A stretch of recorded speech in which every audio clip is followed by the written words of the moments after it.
वेद में ऋग्वेद के 10वें मंडल में सूक्त है, उसको रात्रि सूक्त कहा जाता है। और उस सूक्त में रात्रि को देवी माना गया है, जिसकी बहन जो है उषा देवी है। रात्रि देवी की बहन उषा देवी है। उसमें परमात्मा को ज्ञान स्वरूप बतलाते हुए, लेकिन वह स्त्रीलिंग के अर्थ में है, तो ज्ञान की देवी है, जिसे हम सरस्वती को बनाते हैं। इसी तरह से रात्रि देवी और उषा देवी का बहुत ज़्यादा वेदों में वर्णन है। और जो उषा हैं वे ज्ञान के अधिष्ठात्री हैं। तो यह जो नवरात्रि मनाई जाती है, ये उसी का फैलाव आता है। तो जो रात्रि सूक्त है उसमें जो देवी हैं, देवी का अर्थ पहले समझ लीजिए, देवी क्या होती है, किसको देवी कहा जाता है। क्योंकि बहुत लोग आरोप ये भी लगाते हैं, अरे हिंदुओं में तो कई 34 करोड़ देवी देवता हैं, किसको किसको पूजेंगे, इस तरह की बातें होती हैं। तो 33 करोड़ देवता हैं तो किसको किसको पूजेंगे। तो कहते हैं हम लोग तो एक ईश्वर को पूजते हैं। तो यहाँ पर जो है अध्यात्म पर बहुत ज़्यादा रिसर्च हुआ है, और उसमें एक एक स्टेज के लिए नामकरण किया गया, एक एक छोटी छोटी चीज़ के लिए नामकरण किया गया। तो उसमें सबसे सर्वश्रेष्ठ, सबसे ऊंची अवस्था जो है वो परब्रह्म परमात्मा की है, और सबसे ऊंची अवस्था है। उसके बाद की जो अवस्था है वो ईश्वर की है। ईश्वर सबसे ऊंची अवस्था नहीं माना गया है। ईश्वर से ऊंची अवस्था है परब्रह्म परमेश्वर की। और उसके बाद की जो अवस्था है, थोड़ा और जब नीचे गिरते हैं, तो वह देवी देवताओं की अवस्था है। देवी देवता जो हैं ये इस प्रकृति का जो आदि स्रोत है, वहाँ से इसकी गिनती होती है। यानी ये जो पदार्थ है, ये पदार्थ जहाँ से शक्ति प्राप्त करता है, जैसे प्रकाश भी कहीं गति कर रहा है या ध्वनि गति कर रही है, तो इसको गति करने के लिए जो प्रेरणा मिलती है, जहाँ से इंस्पिरेशन इसको मिल रहा है, जिससे ये चैतन्य हो रही है, उससे गति कर रही है, उसको देवी और देवता कहा गया है। देवता और देवी में अंतर यही है कि यदि उसकी अभिव्यक्ति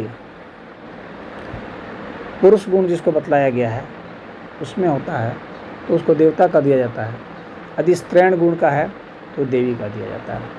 यानी यदि पॉजिटिव पावर है, पॉजिटिव मतलब आवेश है सब में, तो उसको देवता कहा गया। और यदि ऋणात्मक है, नेगेटिव चार्ज यदि है, तो उसको स्त्रीण कहा गया। पुरुष और स्त्री में यही फ़र्क है आवेश का। पुरुष जो है वो पॉजिटिव चार्ज होता है, स्त्री जो है नेगेटिव चार्ज होती है। पुरुष डोनर है, स्त्री रिसीवर है, यानी उसको जो है पुरुष को दान करना है और स्त्री को उसे लेना है, रिसीव करना है। तो इस प्रकृति में भी यही हो रहा है। पूरा अस्तित्व जो है वो दे रहा है, ले रहा है, दे रहा है, ले रहा है, यही चल रहा है। तो जैसे ये विद्युत चार्ज है ना, तो नेगेटिव इस अर्थ में कहा गया है कि जैसे कोई भी आवेश जो है, अगर विज्ञान पढ़ती तो आप जानती है कि दो आवेश होते हैं, ऋण आवेश। जैसे बिजली भी देखेंगे ना, चार्ज में तो दो होता है, पॉजिटिव और नेगेटिव होता है। तो एक से चल करके दूसरे में जाएगा तभी सर्किट पूरा होगा, नहीं तो पूरा नहीं होगा। बात समझ रहे हैं। तो स्त्री जो है वो नेगेटिव चार्ज है, यानी वहाँ जा कर के चार्ज उसका उसमें समा जाता है। पुरुष का जो आवेश है वो स्त्री में चला जाता है, इसलिए ये पुरुष शक्ति है, वो स्त्री शक्ति है। तो पुरुष शक्ति पॉजिटिव चार्ज है, स्त्री शक्ति नेगेटिव चार्ज है। ऋण आवेश, धन आवेश इसको कहते हैं। ऋण आवेश स्त्री शक्ति हो गई और पुरुष जो है धन आवेश हो गया। तो देवी और देवता यह है। तो ऐसे आवेश जो कि ऋणात्मक हैं, उनके लिए स्त्रीण देवी शब्द का प्रयोग किया जाता है।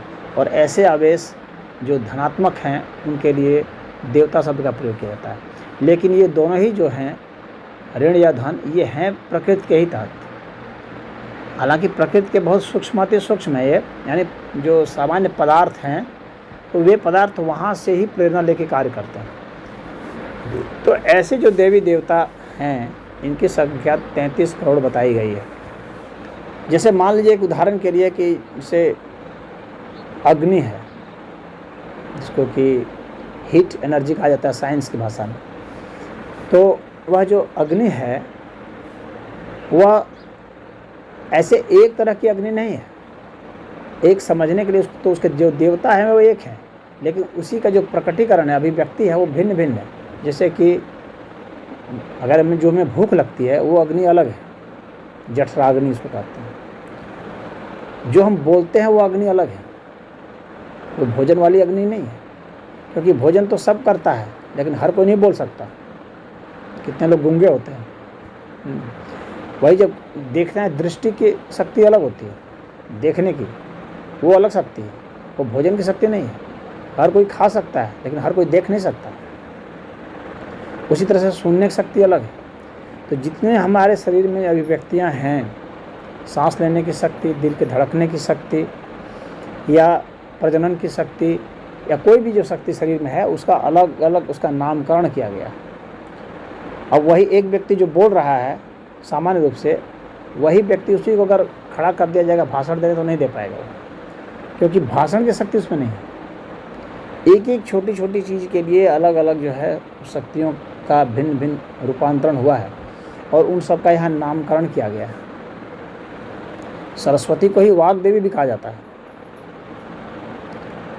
जिस वक्त वे प्रखर वक्ता के रूप में हैं, यानी यदि कोई प्रखर वक्ता है, उसकी वह शक्ति जिसमें वो प्रखरता आती है, उसको वाक शक्ति कहा जाता है, वो वाग देवी हैं। उस वक्त सरस्वती का नाम वाग देवी है। ये भी वैदिक देवी है, मतलब हमने वेदों में इनका इस तरह से शक्ति का विभाजन किया गया। तो चाहे दुर्गा देवी हैं, अब हम लोग चूँकि नवरात्र मनाते हैं ना, तो ये दुर्गा देवी का माना जाता है 9 रूप। तो समझिए कि पहले समझिए दुर्गा क्या है, क्योंकि नवरात्र दुर्गा के लिए ही होता है। तो दुर्गा जो है दुर्ग शब्द से बना है। दुर्ग का अर्थ होता है किला।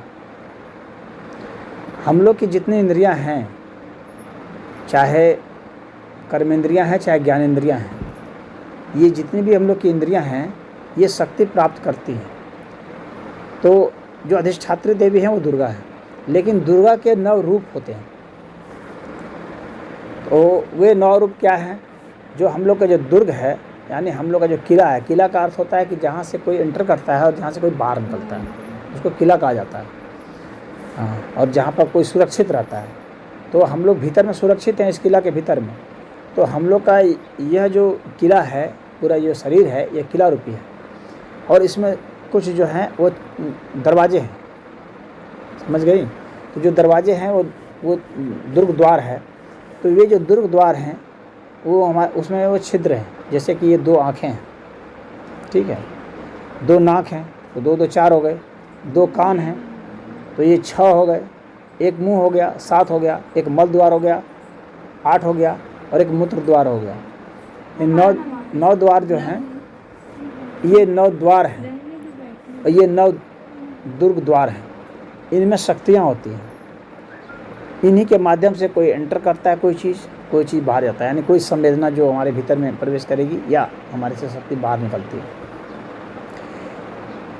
इसकी जो शक्तियाँ हैं, इन आँखों की शक्तियाँ हैं, या कान की या नाक की या मुंह की या मल द्वार की या मूत्र द्वार की, ये जो शक्तियाँ हैं, इन्हीं शक्तियों का हम कैसे संयोजन कर लें, कैसे इसको बढ़ा लें, किस तरह से उसकी रक्षा करें।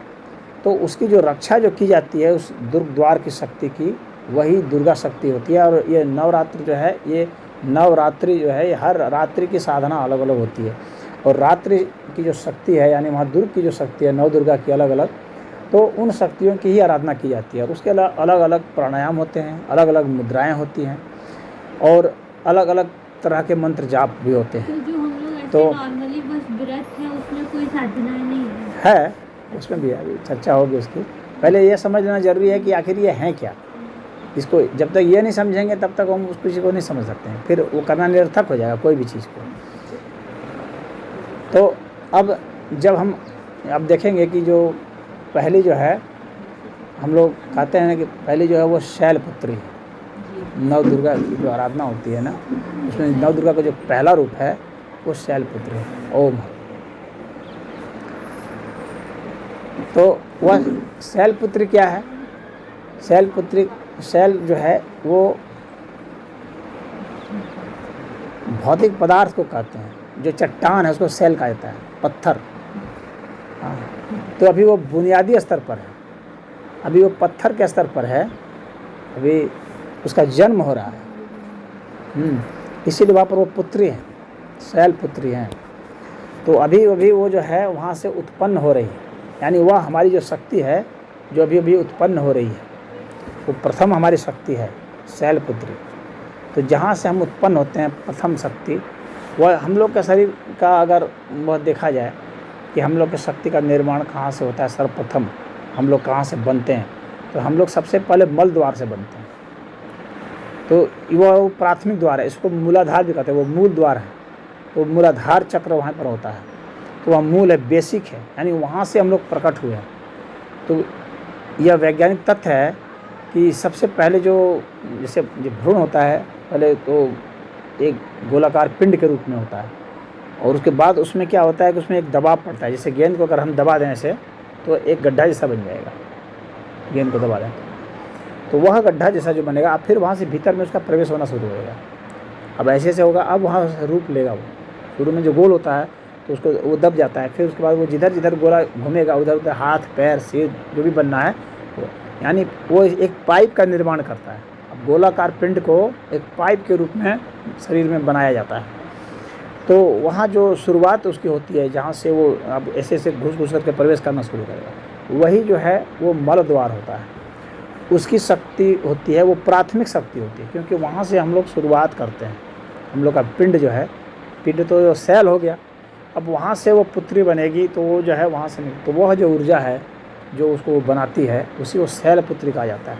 उसकी ताकत को बढ़ाना, संजोना और उसकी रक्षा करना और उसको परिवर्तित करना आगे की ऊर्जा में, वह उसका ध्येय होता है। प्रथम दिन का जो हम लोग करते हैं, व्रत करते हैं, और उसके बाद रात्रि की जो उपासना होती है, तो वो इसी के लिए होती है, तो शैलपुत्री की होती है। शैलपुत्री के बाद जो है वो ब्रह्मचारिणी होती है।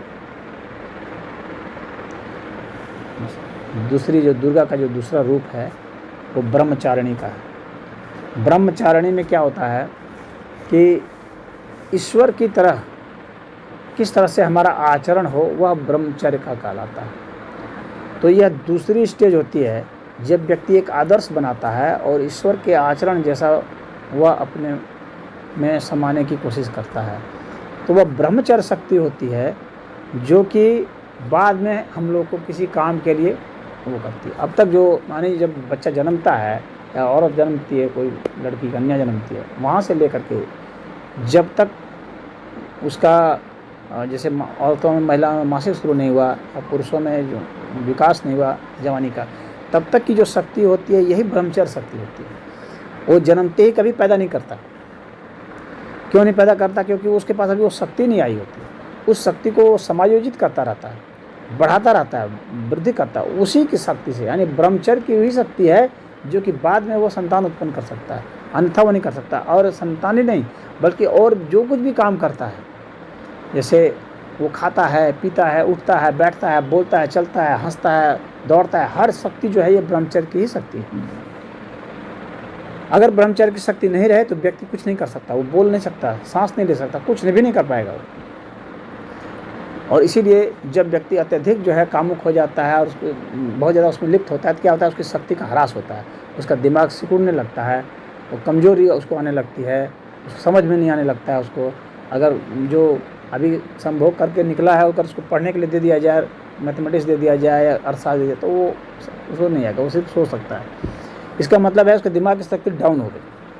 और जितना ज़्यादा होता है उतना जल्दी चलती जाएगी। इस तरह से वो उसकी जो काम शक्ति है वो उस ब्रह्मचर्य शक्ति का ही एक तरह से प्रकटीकरण है।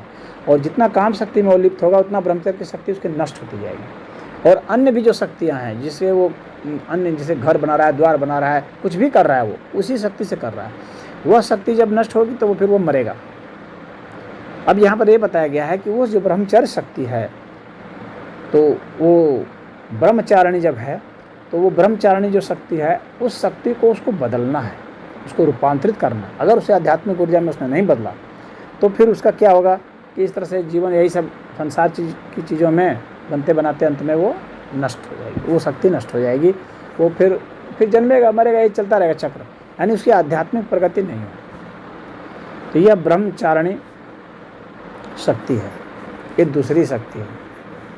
तो शैलपुत्री ब्रह्मचारिणी। इसके बाद आता है चंद्र घंटा का। वैसे कर्मकांड के अर्थ में तो बहुत सारा है कि भाई चंद्रमा की तरह जो है उनका वो है, चंद्र जो है ना वो सदैव मन का होता है। चंद्र जो है वो मन का स्वामी माना जाता है।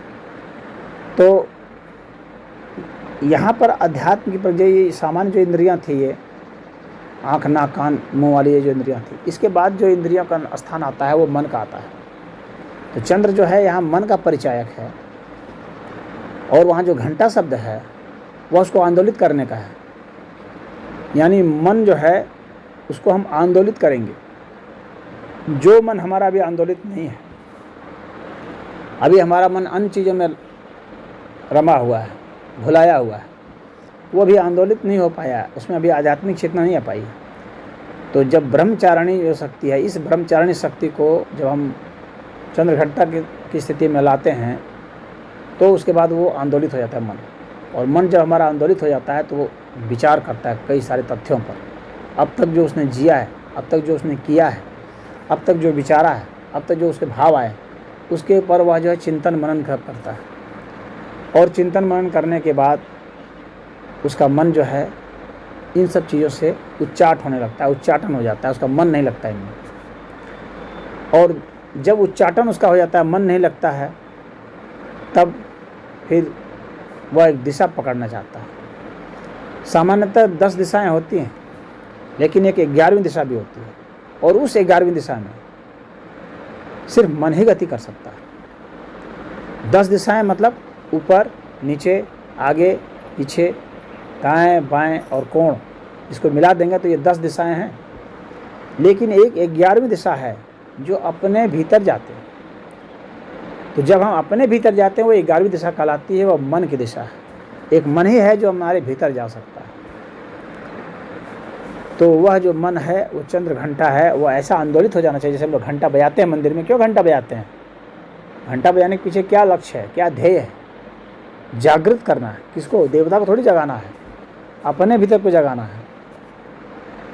हम लोग शिव जी के लिए थोड़ी घंटा बजा रहे हैं, अपने लिए घंटा बजा रहे हैं कि हम कैसे जागृत हो जाए। हम जो सोए हुए, हमारे में अभी आंदोलित नहीं हो पाया, तो स्वयं को आंदोलित करने के लिए मंदिरों में घंटे बनाए गए हैं।